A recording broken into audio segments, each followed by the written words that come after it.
I'm sitting down with a cup of tea, so it must be time for another feedback video.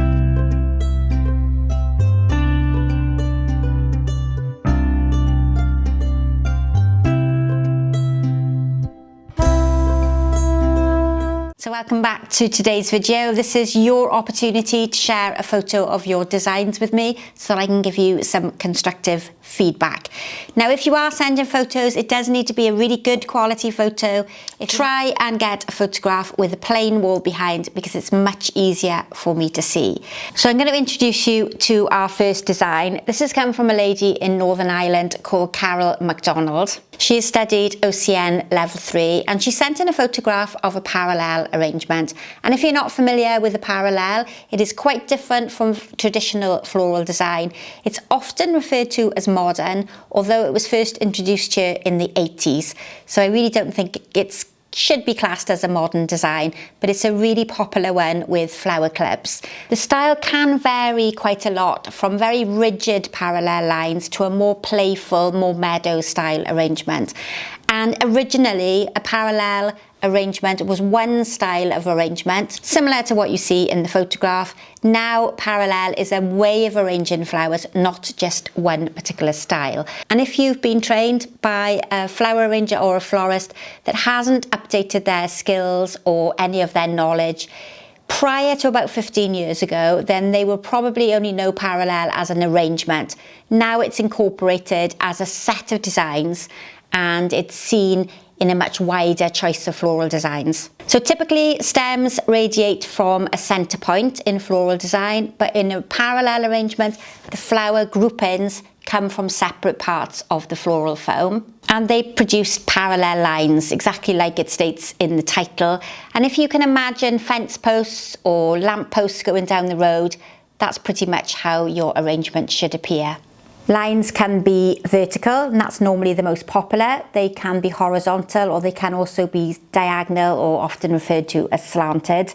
And what you need to consider is that not only do the parallel lines need to be vertically placed, they also need to be horizontally placed in your floral design. It's not advisable to have a mixed radial pattern design at the bottom and then parallel lines at the top. In international parallel designs, you will more often than not see a very big gap in between the flowers, which represents negative space. But in British parallel arrangements, you quite often see flowers much more closely arranged with less space in between. And the groupings don't need to be the same, the height needs to be varied, and the gaps in between the flowers can also vary from column to column. So if you haven't heard of a parallel arrangement before, I'm hoping that gives you a fairly good description. And we've got a really lovely example of a parallel arrangement. Parallels aren't everybody's cup of tea because they don't quite appreciate the gaps in between the flowers. And what's important in this design is that the colour that's on the top is represented in the bottom, and what's in the bottom is represented in the top. The choice of flowers in this arrangement is really good, as well as a single colour, because that helps you, particularly if you're a beginner, to make a very cohesive design. And I think that with this arrangement, there are a few areas that could be improved. One thing you have to consider with a parallel arrangement is not to make it symmetrical. The heights of the flowers on either side should be different. And I think this would have improved if the groupings of the flowers had been more dominant or placed a little bit closer together. Maybe a group of all yellow roses together and then another group of all yellow roses and maybe a group of the carnations together so that you get a much stronger representation of those parallel lines. There's also a very small amount of wheat that's been added into the design, which gives a beautiful texture and a lovely colour. That probably would have been better if that had been grouped together to make more of a statement rather than being unevenly distributed throughout the arrangement, because it becomes less significant. And with a parallel arrangement, those groups of flowers should be really quite dominant. The same could have applied with what I think is probably birch. There's birch twigs at the back, but they're almost lost. So making that definite group with them would have made them stand out a little bit more clearly.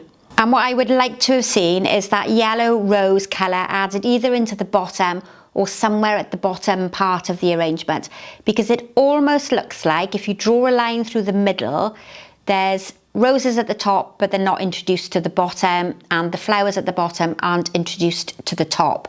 And to get a more cohesive arrangement, it makes a more pleasant design if the colours and the flower types are at the top and at the bottom.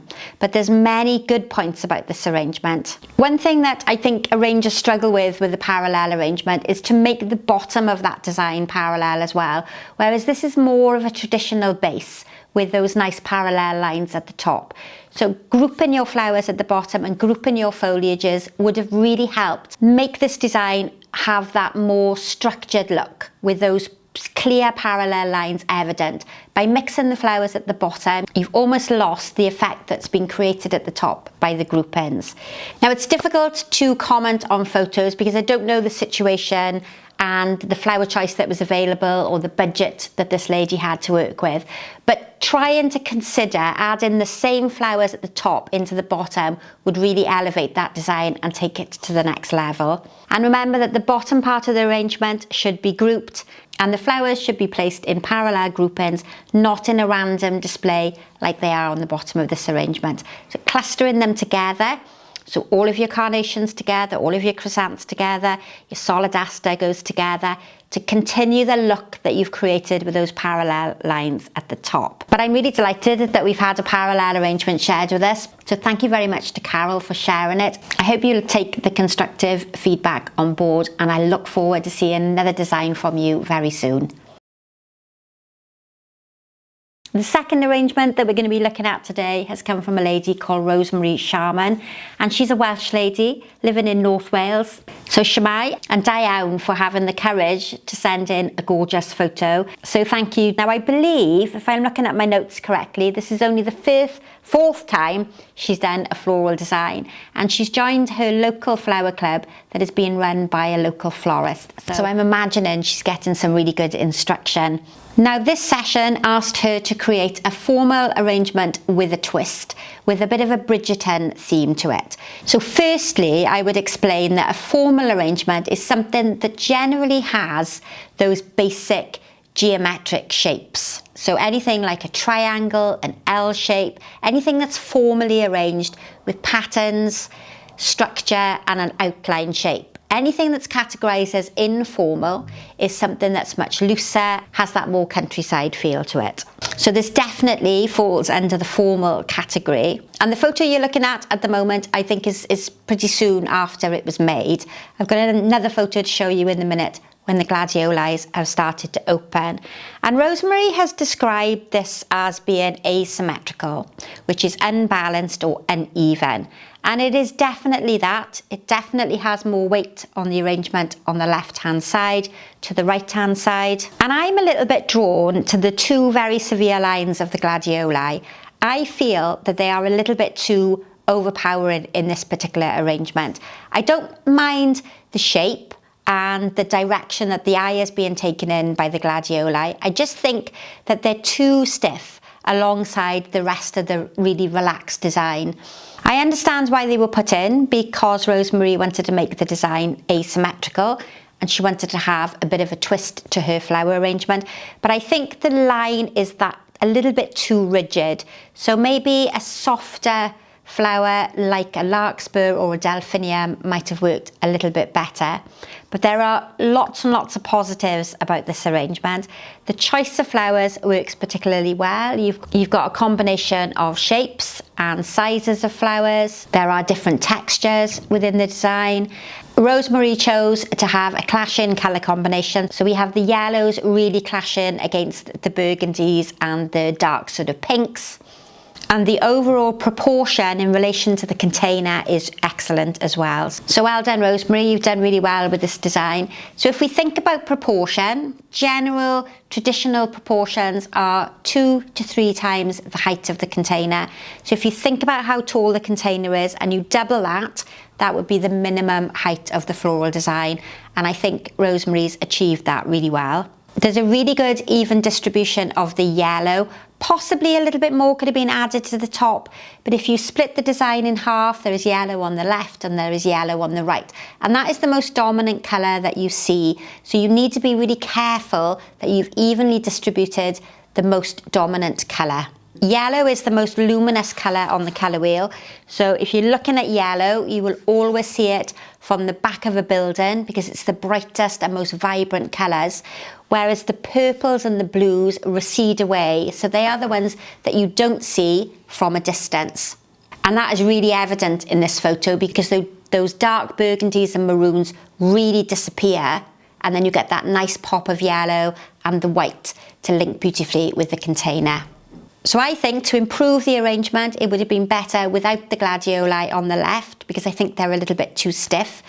If you wanted to keep them in, I would probably put them up more vertically to the left-hand side. It would still make an asymmetrical design, but it doesn't send your eye quite so far. They're almost like arrows pointing you out of the arrangement. And if your eye disappears out of the arrangement, you miss all that interesting flowers and foliage that's in the centre. Now if we take a look at the second photo, which I think is probably a couple of days later because now the gladioli are open, you'll see that that dominant line is even more visible and it's almost distracting you and taking your eye away from those really beautiful flowers that are in the middle. But what else has happened is the gladioli on the right side of the arrangement have also opened up and it's almost balanced the design off, so it doesn't now look quite so heavy on the left hand side as it did in the previous photo. And in this photo you can see a little bit more clearly that possibly if the bottom yellow rose on the left hand side had been moved up higher towards the top, that yellow colour would have been more evenly distributed throughout the design. But for somebody that's only had 4 lessons, this is a really good piece of work. You are very much restricted to the person that's teaching you and the knowledge that they have and to the flower choice that you've got with you. And with all intentions in the world, an arrangement doesn't always go the way you want it, even after you've put a lot of preparation into it and you think you've chosen the right flowers. So a big thanks again to Rosemary for sharing that design with me. I look forward to seeing more designs from you in the future. And the next photograph that we're going to look at is a design that's come all the way from Australia. I'm absolutely delighted to be able to share this design with you. This is what I would categorise as floristry rather than flower arranging because this has been taped and wired. So it's a really formal piece of work that would have taken quite a lot of time to create. And it's been sent in by a young man from Australia called Matthew, and Matthew is in his first year of floristry. So thank you, Matthew. I'm delighted you shared it with me. Now last week I discussed a word called analogous or analogous or analogous, whatever way you want to pronounce it. And that's colours that lay alongside one another on the colour wheel. And that's exactly what has been done here by Matthew. He's used tints, tones and shades of colours that lay alongside one another on the colour wheel. And I can't recommend enough getting yourself a colour wheel if you are learning floral design because it will really help you understand how colour works. This particular design is very warming, it's very autumnal. Colours work so well together that I'm hoping this has received a really good mark if this has been assessed in his college. There are lots of good points with this arrangement, including the colour combination. It's got a really strong focal point, which has been created with the rose and the anthurium. It's got a lovely bit of soft trailing downward movement with the amaranthus, and there's 2 different types of amaranthus in there. One I believe is fresh and one is dried. Then the centre point, the focal point, tapers away beautifully towards the end, which gives you almost that diamond-shaped effect on the top, which is perfect for this particular design. Now this was designed to go on top of a cake, and I can't tell in the photograph itself if it is actually sitting on a mock cake, a faux cake, but the proportions in relation to the base are absolutely perfect. If you think of multiplying that design by 3, it would cover the whole size of the cake base. So if you're constructing anything for the top of a cake, it needs to be roughly 1/3 of the size of the overall design, and that's been achieved really well. There's a beautiful selection of flower shapes and texture within the design. If you think about the texture of the amaranthus trailing down the bottom, it's ruffly and velvety looking, and it's a really good contrast against that flat anthurium, which really helps to highlight that unusual flower shape there in the middle. Matthew's also told me that flowers are quite hard to get hold of in Australia, so he's worked really well with the flower choice that he's got. There are 2 little pointers. They're very, very minimum. And I'm looking at this with a professional eye, as an assessor's eye.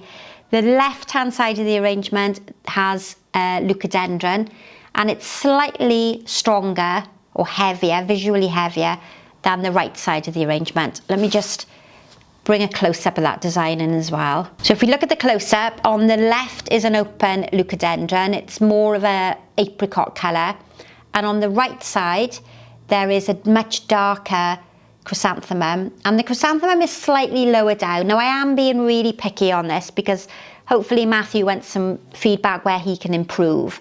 Side that has the red chrysanthemum on is slightly lower, so you've lost slightly some of those chrysanthemums. It's a really minor point, and I am picking hairs on this design because it is fantastic, but it is slightly more dominant on the left hand side of the arrangement, which would have been okay if the design itself was symmetrical, but the design is equal on both sides. So the outline shape is symmetrical, but the balance of flowers is slightly off, and it's a really, really minor point.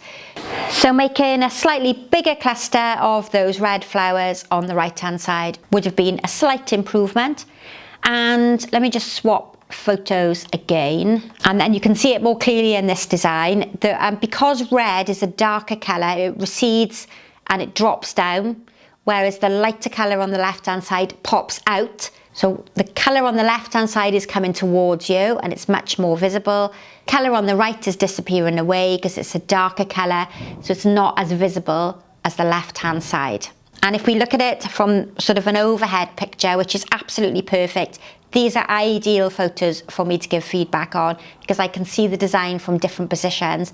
The shape on this is absolutely outstanding. And if he's producing this work in year one, in his first year, then he's going to go on a long way. I'm just going to go back to that first photo that we looked at and a tiny, tiny bit of feedback.